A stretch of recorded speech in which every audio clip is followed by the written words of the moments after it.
Hello everyone. Welcome to this short session on Introduction to the Birds of Western Ghats. We know that there is a very rich diversity of birds in Western Ghats. There's so many varieties, different kinds of birds, very colorful ones. And as we know, Western Ghats is so big. It runs from north to south on the west side of India through many different states. This is one of the reasons we have so many birds. In India, we have around 1,340 species, out of which there are 79 endemics. Endemic, we learned earlier in one of the sessions that species found in certain regions only, certain countries only, and nowhere else in the world.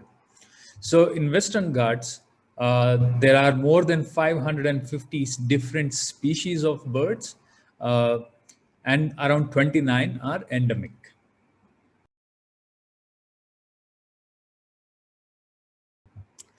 So apart from being such a big area running through different states, the diversity of habitat also helps in diversity of birds. So if you look here, imagine this is the Western Ghats Hill, okay, from sea level 0 meters to about 2000 meters. And this is the west side, the western part of the Western Ghats. In this area, we have low elevation evergreen forest, very thick, very dense. We also have something called myristica swamps, and it's a very good habitat for certain species of birds. It looks somewhat like this, and the birds can be found in this region are broad-billed roller and Sri Lankan frogmouth. Very rare you find them anywhere else in this habit, apart from this habitat in Western Ghats. Then we'll climb up from lower elevation, we'll climb up to mid elevation, where we have what we call mid elevation evergreen forest.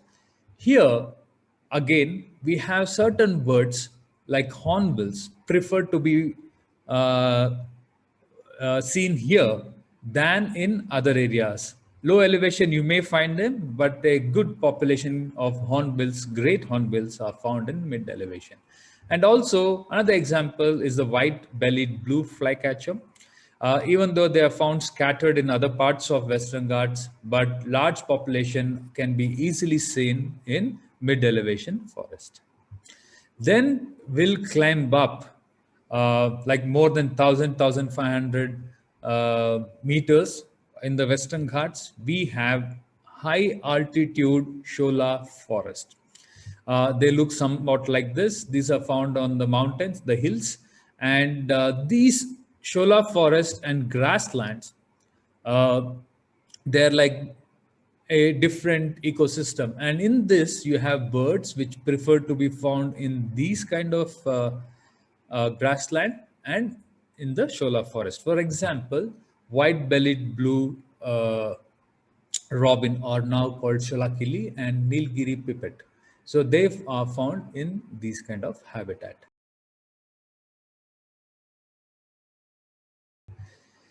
Then now we'll go to open shrub thorn to dry deciduous habitat, which is now eastern side of the Western Ghats. So as you know, from the left, the monsoon comes and a lot of rain happens on this side and top. This side gets very little rainfall. So that's why they have habitat like this, very dry. And you have birds which can be found only in these kind of drier areas. For example, Jordan's bushlark or yellow-throated bulbul. And those are the habitats. Now we'll see why we have so much diversity apart from that. Migrant birds. So in one of the session we learned in winter birds migrate from extreme northern region of the world they come down south close to equator or further south.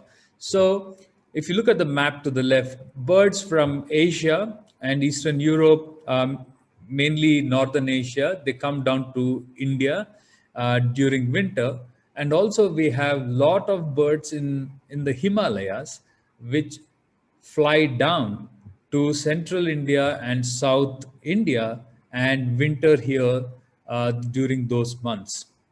And the Western Ghats, especially hilly terrain, gives a good habitat for birds like Indian blue robin and Kashmir flycatcher, where when they come down for in winter, they prefer in the hills. Very rare they go anywhere else on the lower elevation or other habitat of Western Ghats. They prefer hills.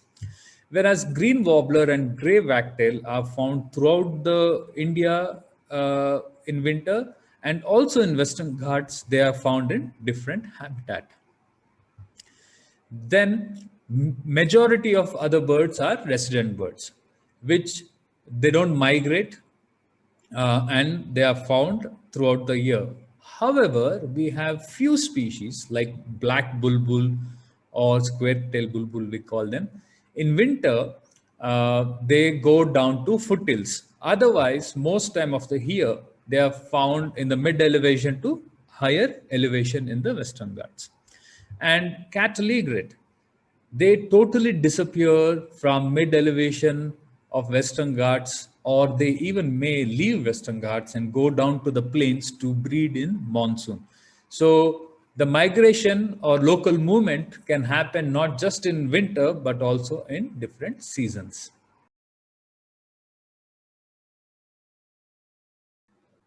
Now, coming to Western Ghats endemics. Like I said before, there are 29 of them, all are very interesting.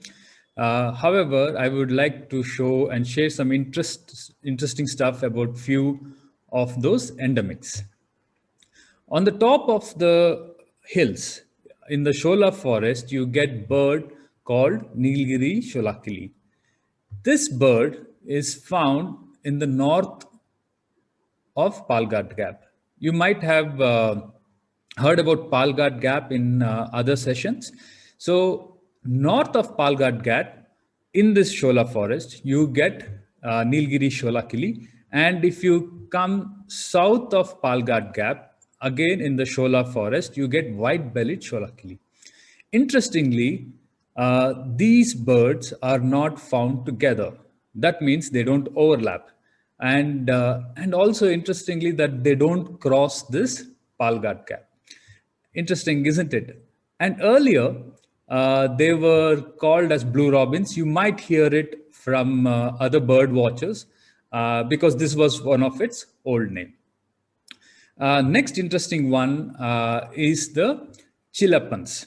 So Chilapan, again, Nilgiri and Banasura Chilapan is found north of Palghat Gap, and they don't cross the Palghat Gap. And if you cross Palghat Gap and go look in the forest, you might find Ashambu and Palani Chilapan. Again, they are found only in the south of Palghat Gap. Interestingly, earlier there was only one species in the north of Palghat Gap. Now, due to the genetic studies, very recent years, they found there's one more called Banasura. Again, in the south of Palghat Gap, there was only one. Now we have two. So you might hear the old names of these birds called grey-breasted and Nilgiri laughing thrush. However, it's called Chilapans now. As you know, there are so many Western Ghats endemics. We'll go through just very few of them. The Malabar grey hornbill, they are found throughout Western Ghats, and white-bellied tree pie are found in patches of Western Ghats. And black-adder orange flycatcher, very beautiful bird, and also Nilgiri flycatcher.